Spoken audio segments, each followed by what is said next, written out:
Thank you very much, Colin, and good afternoon, everybody.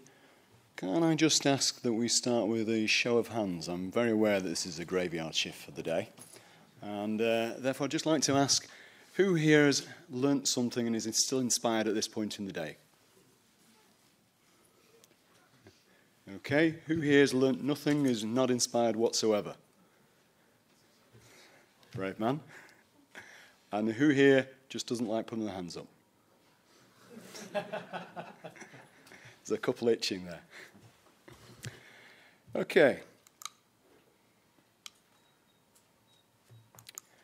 My presentation is on the evolution of procurement strategies in energy.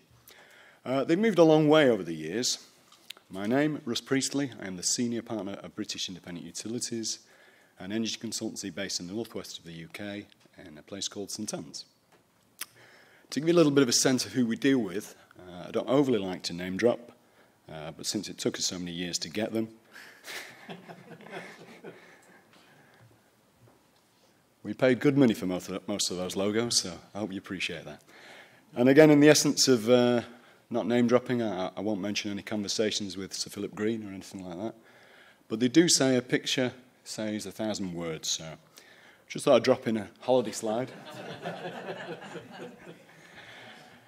I believe Cam and Cleggy are slightly concerned that they're underdressed for the occasion. But other than that, I think we were talking energy at the time. Okay, an overview of what I want to go through today. I'm just going to flick through this.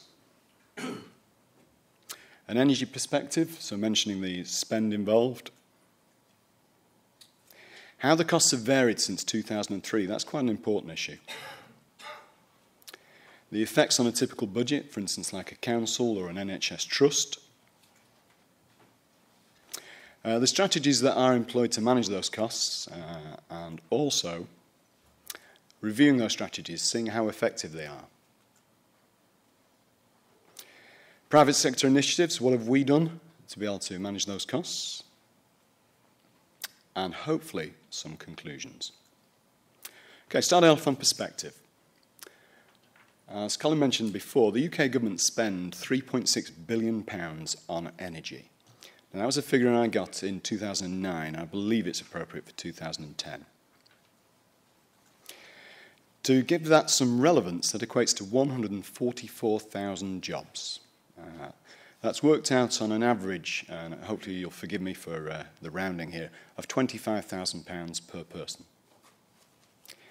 Fairly obvious, I suppose, but a 50% change in those costs would equate to a 50% change in the job numbers, so 72,000 jobs would be gained or lost if we needed to manage those budgets. Energy is now being purchased at £47 per megawatt hour, so that's how the market gauges its value at the moment. It's traded on a commodities type, a little bit similar to Wall Street, but perhaps not quite as sexy. In 2003, that price was £16, so a lot has changed over those years. And finally on this, that's a 200% increase in costs. So quite significant. If you consider the effect on jobs, that's also quite significant. What we've got here is energy prices, electricity and gas from 2003 to present day. Now, there's nothing unusual about the scale here. Literally, the price does go up and down quite dramatically. And you can see a little bit of what's taken place to change the prices. We have Britannia gas field down for unscheduled maintenance. It's not a predictable event. We have the 7/7 London bombings, followed by Hurricane Katrina. And some of you may wonder how a hurricane and weather conditions affect energy prices. But Hurricane Katrina hit the Gulf of Mexico, and the Gulf of Mexico has a substantial amount of oil drilling equipment, as you may know from the recent catastrophe with BP. Following there, we had a fire at Russ storage. Russ is our only UK storage of gas, and we have approximately 15 days gas storage. And if it's a cold winter, we have as low as 7 or 8 days storage, which is quite unusually low. Quite a number of other countries have circa 90 days. So we're quite affected by anything that affects the storage of gas. followed by second warmest winter in the UK since 1914. I don't know if any of you particularly remember that going on. T-shirts worn in January '07. Well, some maybe. Immediately followed by record demand for oil and gas. Some put that as a responsibility of China. Others speculated that the bank's positions were quite substantial in forcing the price and the value of commodities such as oil, gas and electricity upwards. And I think we all know what happened after that.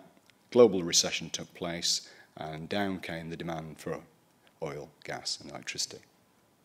But as you can see, these events are not predictable and they're not manageable as such by activities that any of us can conduct.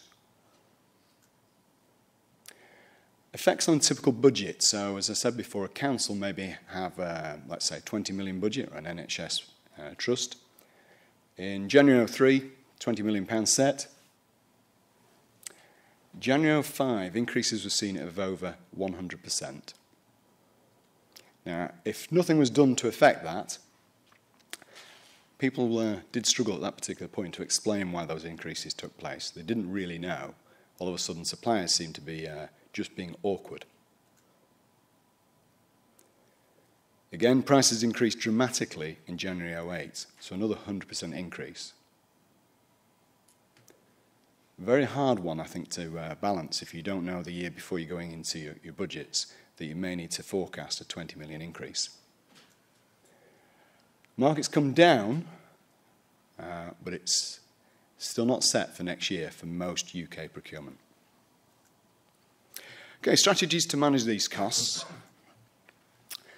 The history of events has been from 1990 to 2003, people sent out a tender. They asked suppliers to quote them a price, and every year they said, can you quote us another price, please? And we'd like that to last for a year. So hence, as you saw on the slide before, prices went up and down somewhat dramatically. So 13 years, fairly substantial. The previous price graph starts at 2003. So the price ups and downs weren't quite as dramatic until 2003. But the market decided to bring in some tools to help manage this price volatility. And they call them flexible contracts, starting 2004.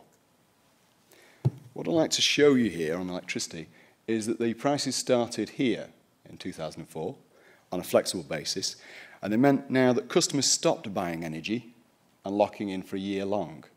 They started to buy just a month of electricity at a time.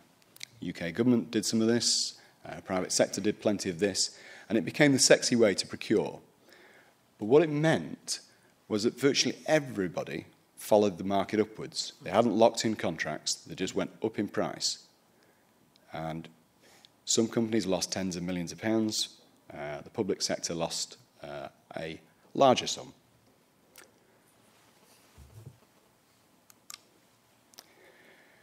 To cope with that, basic risk management came in 2005. That was a case of putting caps and floors in place. So if the prices went up, let's take an action. If the price goes down, let's take an action. Developed a little bit more in 2006 with things like capital at risk models and VAR models, if that means anything to anybody. I can see some of you are thinking, yeah, graveyard shift, complex VAR conversation. Yeah, what time does this one finish? Okay, 2010, past strategy reviews.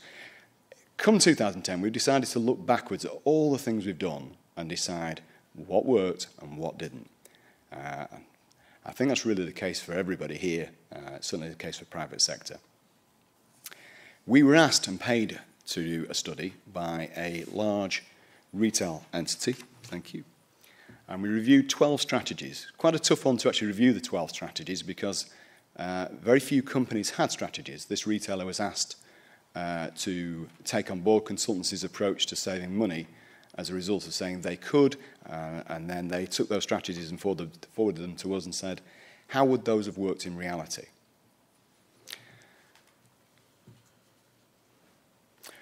What we found is a lot of the strategies weren't strategies at all. They were just aspirational goals, like buy electricity at the cheapest price. So what we did is take those, and I'm hoping we'll get a sense of that. A little bit of flickering. There should be a little bit of animation going on the screen to the right-hand side. There isn't at the moment. But we took all of the strategies, the 12 strategies, and compared those against the 9 years data that we had for all seasonal contracts for electricity. So 12 strategies, 2 seasons per year, 9 years, 18 seasons in total. We added up the costs of all of the different strategies and decided which one, indeed, it's a mathematical equation, which one would have performed best.